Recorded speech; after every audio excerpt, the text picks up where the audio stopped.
Good morning, everyone. Myself, Ramandeep Kaur, Assistant Professor History, Arya College, Ludhiana. Today, I am going to present a lecture on the Great Depression. 29 October 1929 ਨੂੰ New York ਦੀ stock market ਦੇ crash ਹੋਣ ਨਾਲ ਇੱਕ great depression ਆਇਆ। ਇਸ ਵਿੱਚ 1 ਕਰੋੜ 60 ਲੱਖ ਲੋਕਾਂ ਦੇ ਸ਼ੇਅਰਸ ਡੁੱਬ ਚੁੱਕੇ ਸਨ। ਇਸ ਗ੍ਰੇਟ ਡਿਪਰੈਸ਼ਨ ਨੂੰ ਵਰਲਡ ਦਾ ਸਭ ਤੋਂ ਵੱਡਾ ਡਿਪਰੈਸ਼ਨ ਆਖਿਆ ਜਾਂਦਾ ਹੈ। ਇਸ ਦੇ ਨਾਲ ਬਹੁਤ ਸਾਰੀਆਂ ਚੀਜ਼ਾਂ ਦੇ ਪ੍ਰਾਈਜ਼ਸ ਘਟ ਚੁੱਕੇ ਸਨ। ਸਮਾਨ ਦੀ ਕੋਈ ਕਮੀ ਨਹੀਂ ਸੀ, ਬਟ ਉਸ ਨੂੰ ਖਰੀਦਣ ਲਈ ਲੋਕਾਂ ਪਾਸ ਪੈਸਾ ਨਹੀਂ ਸੀ, ਜਿਸ ਕਰਕੇ ਬਹੁਤ ਸਾਰੀਆਂ ਕੰਪਨੀਆਂ ਨੇ ਆਪਣਾ ਕੰਮ ਬੰਦ ਕਰ ਦਿੱਤਾ।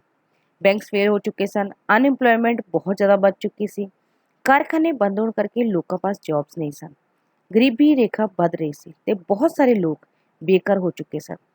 ਇਸ ਗ੍ਰੇਟ ਡਿਪਰੈਸ਼ਨ ਨੂੰ ਨੇ ਅਮਰੀਕਾ ਦੀ ਇਕਨੋਮੀ ਦਾ ਲੱਕ ਤੋੜ ਕੇ ਰੱਖ ਦਿੱਤਾ ਸੀ। Causes of the Great Depression, First World War। First World War जो 1914 to 18 तक ਚੱਲੀ। ਸਭ ਤੋਂ ਵੱਡਾ ਕਾਰਨ ਗ੍ਰੇਟ ਡਿਪਰੈਸ਼ਨ ਦਾ ਇਸ ਫਸਟ ਵਰਲਡ ਵਾਰ ਨੂੰ ਮੰਨਿਆ ਜਾਂਦਾ ਹੈ, ਬਿਕੋਜ਼ ਉਸ ਸਮੇਂ ਹਰੇਕ ਕੰਟਰੀ ਨੇ ਆਪਣਾ ਸਾਰਾ ਪੈਸਾ ਹਥਿਆਰ ਬਣਾਉਣ ਵਿੱਚ ਲਗਾ ਦਿੱਤਾ ਸੀ। ਨੈਚੁਰਲ ਸੋਰਸਸ ਹਿਊਮੈਨਿਟੀ ਵੈਲਫੇਅਰ ਦੀ ਥਾਂ ਯੁੱਧ ਦਾ ਸਮਾਨ ਤਿਆਰ ਕਰਨ ਲਈ ਵਰਤੇ ਜਾਣ ਲੱਗ ਪਏ ਸਨ। ਕਿਸੇ ਵੀ ਕੰਟਰੀ ਨੇ ਇਕਨੋਮੀ ਡਿਵੈਲਪਮੈਂਟ ਬਾਰੇ ਨਹੀਂ ਸੋਚਿਆ ਸੀ। ਹਰੇਕ ਕੰਟਰੀ ਯੁੱਧ ਜਿੱਤਣ ਲਈ ਆਪਣੀ ਪਾਵਰ ਤੋਂ ਜ਼ਿਆਦਾ ਪੈਸਾ ਲਗਾ ਰਹੀ ਸੀ। Use automatic machines. ਯੁੱਧ ਦੇ ਸਮੇਂ ਬਹੁਤ ਸਾਰੇ ਉਦਯੋਗਪਤੀਆਂ ਨੇ ਆਪਣੀਆਂ ਇੰਡਸਟਰੀਜ਼ ਵਿੱਚ ਲੇਬਰ ਦੀ ਘਾਟ ਕਰਕੇ ਮਸ਼ੀਨਸ ਲਗਾ ਲਈਆਂ ਸਨ। ਇਹ ਮਸ਼ੀਨਾਂ ਬਹੁਤ ਘੱਟ ਸਮੇਂ ਵਿੱਚ ਤੇ ਬਹੁਤ ਵਧੀਆ ਕੰਮ ਕਰਦੀਆਂ ਸਨ। ਮਸ਼ੀਨੀਕਰਨ ਨੇ ਹਿਊਮਨ ਪਾਵਰ ਦੀ ਨੀਡ ਨੂੰ ਘਟਾ ਦਿੱਤਾ ਸੀ। ਇਹਨਾਂ ਆਟੋਮੈਟਿਕ ਮਸ਼ੀਨਸ ਨੇ ਐਗਰੀਕਲਚਰ ਅਤੇ ਇੰਡਸਟਰੀ ਵਿੱਚ ਬਹੁਤ ਜ਼ਿਆਦਾ ਕ੍ਰਾਂਤੀ ਲੈ ਆਂਦੀ ਸੀ। ਯੁੱਧ ਦੀ ਸਮਾਪਤੀ ਤੋਂ ਬਾਅਦ ਬਹੁਤ ਸਾਰੇ ਕਿਰਤੀ ਵਿਹਲੇ ਘੁੰਮਣ ਲੱਗ ਪਏ ਸਨ, ਕਿਉਂਕਿ ਉਦਯੋਗਪਤੀਆਂ ਨੇ ਆਪਣੀਆਂ ਇੰਡਸਟਰੀਜ਼ ਵਿੱਚ ਮਸ਼ੀਨਾਂ ਦੇ ਥਰੂ ਕੰਮ ਕਰਨਾ ਸ਼ੁਰੂ ਕਰ ਦਿੱਤਾ ਸੀ।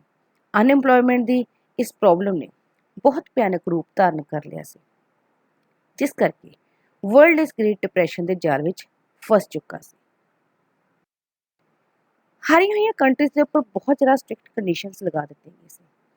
ਫਸਟ ਵਰਲਡ ਵਾਰ ਤੋਂ ਬਾਅਦ ਜਿੱਤੀਆਂ ਹੋਈਆਂ ਕੰਟਰੀਜ਼ ਨੇ ਪੈਰਿਸ ਵਿੱਚ ਇੱਕ ਪੀਸ ਕਾਨਫਰੰਸ ਬੁਲਾਈ। ਇਸ ਕਾਨਫਰੰਸ ਵਿੱਚ ਹਾਰੀਆਂ ਹੋਈਆਂ ਕੰਟਰੀਜ਼ ਦੇ ਉੱਪਰ ਬਹੁਤ ਸਾਰੀਆਂ ਸਟ੍ਰਿਕਟ ਕੰਡੀਸ਼ਨਸ ਲਗਾ ਦਿੱਤੀਆਂ ਸਨ। ਇਹਨਾਂ ਕੰਡੀਸ਼ਨਸ ਨੇ ਹਾਰੇ ਹੋਏ ਦੇਸ਼ਾਂ ਦੀ ਇਕਨੋਮਿਕ ਕੰਡੀਸ਼ਨ 'ਤੇ ਬਹੁਤ ਜ਼ਿਆਦਾ ਬੁਰਾ ਇਫੈਕਟ ਪਾਇਆ। ਹਾਰੇ ਹੋਏ ਦੇਸ਼ਾਂ ਦੇ ਬਹੁਤ ਸਾਰੇ ਪ੍ਰਦੇਸ਼ ਖੋਹ ਲਏ ਗਏ ਸਨ, ਜਿਨ੍ਹਾਂ ਦੇ ਸਹਾਰੇ ਉਹਨਾਂ ਨੇ ਆਪਣੇ ਆਪ ਨੂੰ ਦੁਬਾਰਾ ਸਟੈਂਡ ਕਰਨਾ ਸੀ। ਉਦਯੋਗਿਕ ਉਤਪਾਦਨ ਵਿੱਚ ਬਹੁਤ ਜ਼ਿਆਦਾ ਵਾਧਾ ਹੋ ਚੁੱਕਾ ਸੀ। ਯੁੱਧ ਦੀ ਸਮਾਪਤੀ ਤੋਂ ਬਾਅਦ ਉਦਯੋਗਾਂ ਦੇ ਮਸ਼ੀਨੀਕਰਨ ਦੇ ਕਰਕੇ ਪ੍ਰੋਡਕਸ਼ਨ ਵਿੱਚ ਬਹੁਤ ਜ਼ਿਆਦਾ ਵਾਧਾ ਹੋਇਆ। ਆਰਥਿਕ ਸੰਕਟ ਦੇ ਕਾਰਨ ਲੋਕਾਂ ਪਾਸ ਪੈਸੇ ਦੀ ਬਹੁਤ ਕਮੀ ਸੀ। ਅਨਇੰਪਲੋਇਮੈਂਟ ਬਹੁਤ ਜ਼ਿਆਦਾ ਵੱਧ ਚੁੱਕੀ ਸੀ। ਅਮਰੀਕਾ ਦੀ ਇੰਡਸਟਰੀ ਨੇ ਬਹੁਤ ਸਾਰੇ ਸਮਾਨ ਦੀ ਪ੍ਰੋਡਕਸ਼ਨ ਕੀਤੀ। ਵਸਤੂਆਂ ਨਾਲ ਮਾਰਕੀਟ ਤੇ ਗੋਦਾਮ ਭਰੇ ਪਏ ਸਨ, ਬਟ ਪ੍ਰੋਬਲਮ ਇਹ ਸੀ ਕਿ ਸਮਾਨ ਕਿਸ ਤਰ੍ਹਾਂ ਵੇਚਿਆ ਜਾਵੇ, ਬਿਕੋਜ਼ ਬਾਕੀ ਕੰਟਰੀਜ਼ ਦੇ ਕੋਲ ਪੈਸੇ ਦੀ ਬਹੁਤ ਜ਼ਿਆਦਾ ਕਮੀ ਸੀ। Restrictions on the international trade. First world war ਵਿੱਚ ਹਾਰੀਆਂ ਹੋਈਆਂ ਕੰਟਰੀਜ਼ ਨੂੰ ਬਹੁਤ ਪ੍ਰੋਬਲਮ ਦਾ ਸਾਹਮਣਾ ਕਰਨਾ ਪਿਆ। ਜਿੱਤੀਆਂ ਹੋਈਆਂ ਕੰਟਰੀਜ਼ ਨੇ ਆਪਣੇ ਪਰਸਨਲ ਬੈਨੀਫਿਟ ਲਈ ਇੰਟਰਨੈਸ਼ਨਲ ਚੀਜ਼ਾਂ ਦੀ ਇੰਪੋਰਟ ਉੱਪਰ ਬਹੁਤ ਜ਼ਿਆਦਾ ਟੈਕਸ ਲਗਾ ਦਿੱਤੇ ਸਨ। ਅਮਰੀਕਾ ਨੇ ਸਭ ਤੋਂ ਪਹਿਲਾਂ ਇਸ ਕੰਮ ਦੇ ਵਿੱਚ ਪਹਿਲ ਕੀਤੀ। ਮਜਬੂਰਨ ਬਾਕੀ ਕੰਟਰੀਜ਼ ਨੂੰ ਵੀ ਇਸ ਤਰ੍ਹਾਂ ਕਰਨਾ ਪਿਆ। ਇਸ ਤਰ੍ਹਾਂ ਇੰਟਰਨੈਸ਼ਨਲ ਟ੍ਰੇਡ ਨੂੰ ਕਾਫੀ ਧੱਕਾ ਲੱਗਾ, ਜਿਸ ਨਾਲ ਇਹ ਧੱਕਾ 1929 ਦੇ ਗ੍ਰੇਟ ਡਿਪਰੈਸ਼ਨ ਦਾ ਕਾਜ਼ਸ ਬਣ ਚੁੱਕਿਆ ਸੀ। ਇਮੀਡੀਏਟ ਕਾਜ਼ਸ ਦੀ ਗੱਲ ਕਰੀਏ ਤਾਂ 29 ਅਕਤੂਬਰ 1929 ਨੂੰ ਨਿਊਯਾਰਕ ਦੀ ਸ਼ੇਅਰ ਮਾਰਕੀਟ ਦੇ ਕ੍ਰੈਸ਼ ਹੋਣ ਨਾਲ ਇਹ ਗ੍ਰੇਟ ਡਿਪਰੈਸ਼ਨ ਆਇਆ। ਇਤਿਹਾਸਕਾਰਾਂ ਨੇ ਇਸ ਨੂੰ ਦੁਨੀਆ ਦਾ ਸਭ ਤੋਂ ਵੱਡਾ ਡਿਪਰੈਸ਼ਨ ਆਖਿਆ, ਬਿਕੋਜ਼ ਇਸ ਵਿੱਚ 1 ਕਰੋੜ 60 ਲੱਖ ਲੋਕਾਂ ਦੇ ਸ਼ੇਅਰਸ ਡੁੱਬ ਚੁੱਕੇ ਸਨ। Effects of the Great Depression। First, economic effect। Great Depression ਨੇ ਸਾਰੀਆਂ ਹੀ ਯੂਰਪੀਅਨ ਕੰਟਰੀਜ਼ ਦੇ ਉੱਪਰ ਬਹੁਤ ਜ਼ਿਆਦਾ ਬੁਰਾ ਇਕਨੋਮਿਕ ਇਫੈਕਟ ਪਾਇਆ।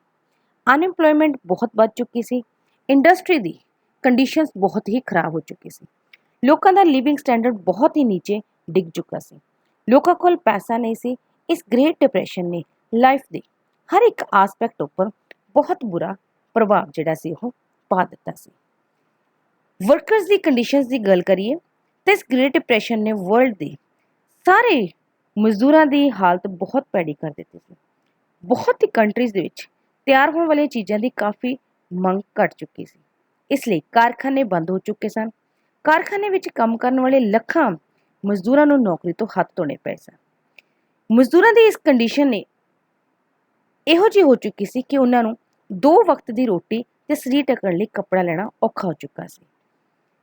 ਇਸ ਤਰ੍ਹਾਂ ਦੀ ਕੰਡੀਸ਼ਨਸ ਨੇ Brazil, Dutch, East Indies, Pittsburgh, ਅਫਰੀਕੀ ਗੋਲਡ ਕੋਸਟ ਤੇ ਫਰੈਂਕਫਰਟ ਵਰਗੇ ਮਜ਼ਦੂਰਾਂ ਨੂੰ ਬਹੁਤ ਜ਼ਿਆਦਾ ਇਫੈਕਟ ਕੀਤਾ। Bad effects on democratic system of government.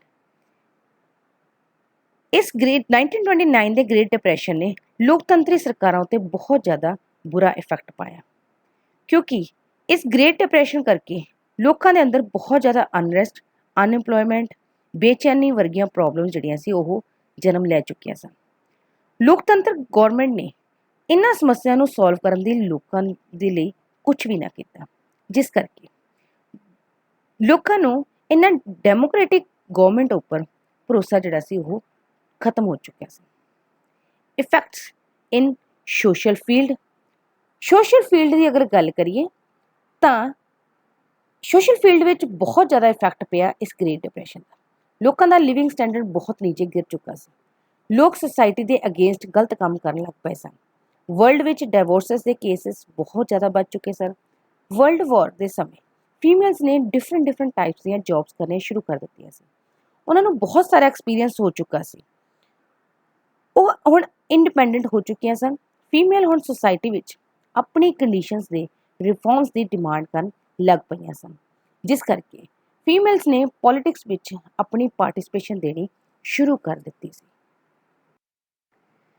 ਸੋਨਾ ਇਕੱਠਾ ਕਰਨ ਦੀ ਦੌੜ। ਅਮਰੀਕਾ ਨੇ ਫਸਟ ਵਰਲਡ ਵਾਰ ਸਮੇਂ ਜਿਨ੍ਹਾਂ ਕੰਟਰੀਜ਼ ਨੂੰ ਕਰਜ਼ੇ ਦੇ ਤੌਰ ਤੇ ਲੋਨ ਦਿੱਤਾ ਸੀ, ਜਦੋਂ ਗ੍ਰੇਟ ਡਿਪਰੈਸ਼ਨ ਨੇ ਅਮਰੀਕਾ ਨੂੰ ਆਪਣੀ ਲਪੇਟ ਵਿੱਚ ਲਿਆ ਤਾਂ ਅਮਰੀਕਾ ਨੇ ਆਪਣੀ ਇਕਨੋਮਿਕ ਕੰਡੀਸ਼ਨ ਨੂੰ ਠੀਕ ਕਰਨ ਲਈ ਉਹਨਾਂ ਕੰਟਰੀਜ਼ ਤੋਂ ਪੈਸਾ ਵਾਪਸ ਮੰਗਿਆ। ਉਹਨਾਂ ਨੇ ਇਹ ਪੈਸਾ ਗੋਲਡ ਦੀ ਥਾਂ ਤੇ ਲੈਣਾ ਮਨਜ਼ੂਰ ਕੀਤਾ ਕਿ ਸਾਨੂੰ ਪੈਸੇ ਦੀ ਬਜਾਏ ਸਾਨੂੰ ਗੋਲਡ ਦਿੱਤਾ ਜਾਵੇ। ਇਸੇ ਤਰ੍ਹਾਂ ਹੀ ਫਰਾਂਸ ਨੇ ਵੀ ਫਸਟ ਵਰਲਡ ਵਾਰ ਸਮੇਂ ਜਰਮਨੀ ਤੋਂ ਪੈਸੇ ਦੀ ਬਜਾਏ ਗੋਲਡ ਲੈਣ ਦੀ ਡਿਮਾਂਡ ਸੀ ਰੱਖ ਦਿੱਤੀ ਸੀ। ਡਿਕਟੇਟਰਸ਼ਿਪ ਗਵਰਨਮੈਂਟ ਦਾ ਰਾਈਜ਼ ਹੋਣਾ। 1929 ਦੇ ਇਸ ਗ੍ਰੇਟ ਡਿਪਰੈਸ਼ਨ ਨੇ ਡਿਕਟੇਟਰਸ਼ਿਪ ਗਵਰਨਮੈਂਟ ਦਾ ਬਹੁਤ ਜ਼ਿਆਦਾ ਉਥਾਨ ਹੋ ਚੁੱਕਾ ਸੀ, ਬਿਕੋਜ਼ ਲੋਕਾਂ ਨੂੰ ਡਿਕਟੇਟਰਸ਼ਿਪ ਗਵਰਨਮੈਂਟ ਉੱਪਰ ਭਰੋਸਾ ਜਿਹੜਾ ਸੀ ਬਿਲਕੁਲ ਖਤਮ ਹੋ ਚੁੱਕਾ ਸੀ, ਕਿਉਂਕਿ ਇਹਨਾਂ ਡਿਕਟੇਟਰਸ਼ਿਪ ਗਵਰਨਮੈਂਟ ਨੇ ਉਸ ਟਾਈਮ ਵਿੱਚ ਗ੍ਰੇਟ ਡਿਪਰੈਸ਼ਨ ਵਿੱਚ ਫਸੇ ਹੋਏ ਲੋਕਾਂ ਨੂੰ ਬਹੁਤ ਜ਼ਿਆਦਾ ਜਿਹੜੀ ਹੈਲਪ ਸੀਗੀ ਉਹ ਕੀਤੀ ਸੀ।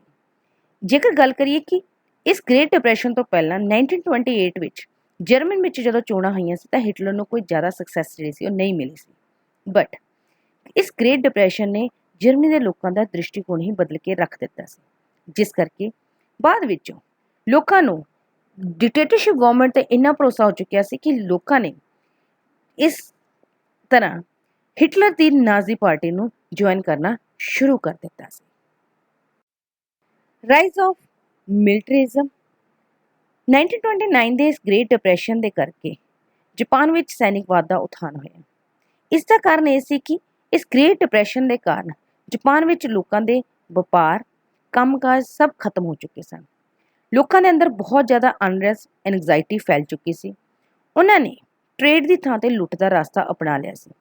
ਇਸ ਤਰ੍ਹਾਂ ਦੇ ਕੰਮ ਨੂੰ ਰੋਕਣ ਲਈ ਇੱਕ ਪਾਵਰਫੁਲ ਮਿਲਟਰੀ ਦੀ ਜ਼ਰੂਰਤ ਸੀ ਜੋ ਇਸ ਕੰਮ ਨੂੰ ਰੋਕ ਸਕੇ।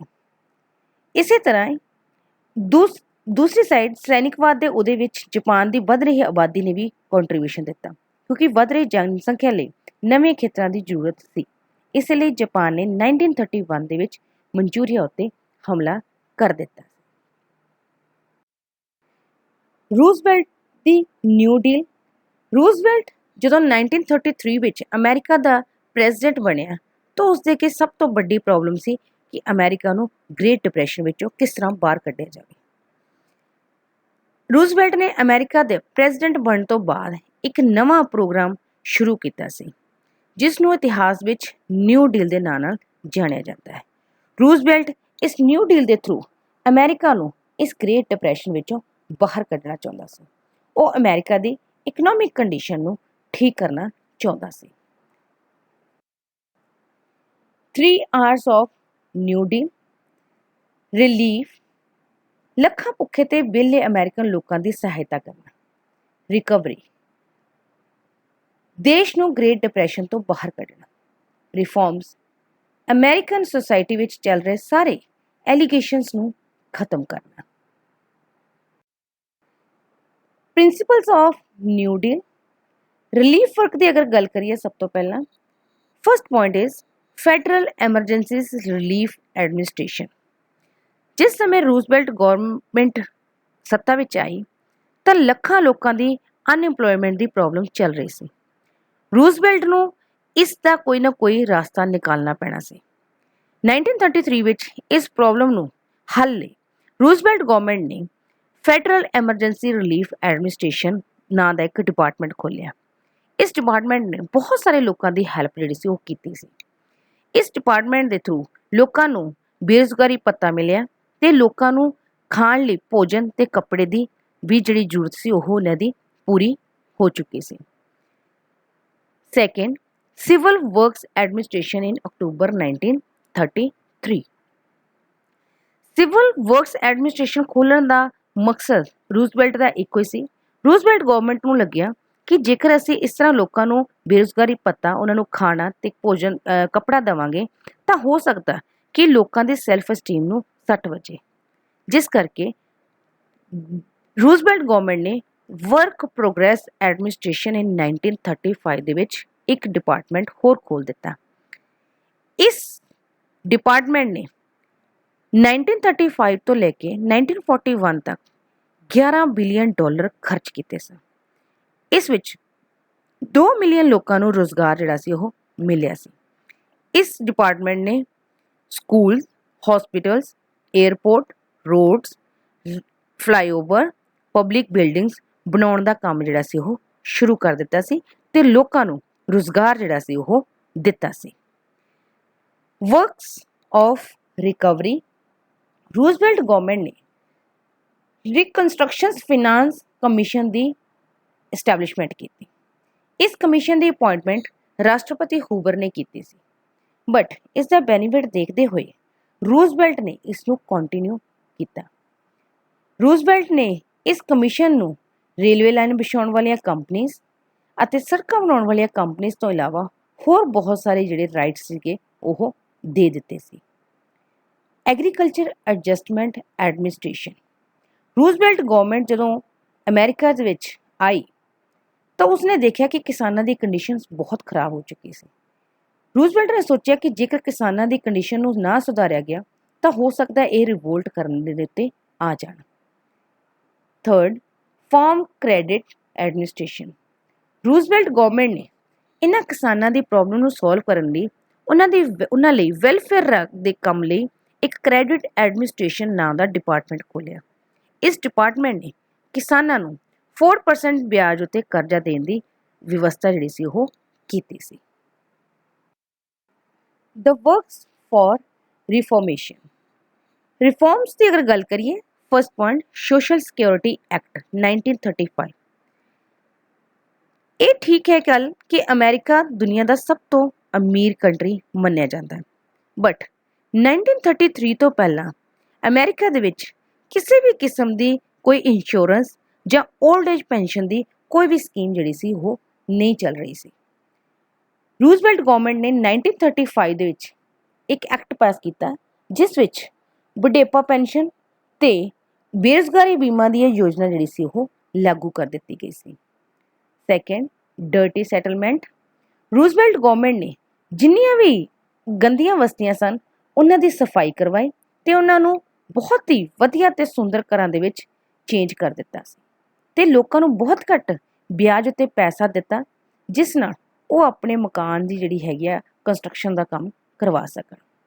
ਰਿਫਾਰਮਸ ਇਨ ਟਰਾਂਸਪੋਰਟੇਸ਼ਨ ਸਿਸਟਮ, ਗ੍ਰੇਟ ਡਿਪਰੈਸ਼ਨ ਦੇ ਕਰਕੇ ਅਮਰੀਕਾ ਵਿੱਚ ਟਰਾਂਸਪੋਰਟੇਸ਼ਨ ਦੇ ਉੱਪਰ ਬਹੁਤ ਜ਼ਿਆਦਾ ਬੁਰਾ ਅਸਰ ਪਿਆ। 1933 ਦੇ ਵਿੱਚ ਇੱਕ emergency road rate transportation act pass ਕੀਤਾ ਗਿਆ। ਇਸ ਐਕਟ ਨੇ railway lines and roads the condition ਨੂੰ ਠੀਕ ਕਰਨ ਦਾ ਕੰਮ ਜਿਹੜਾ ਸੀ ਉਹ ਸ਼ੁਰੂ ਕਰ ਦਿੱਤਾ ਸੀ। Thank you.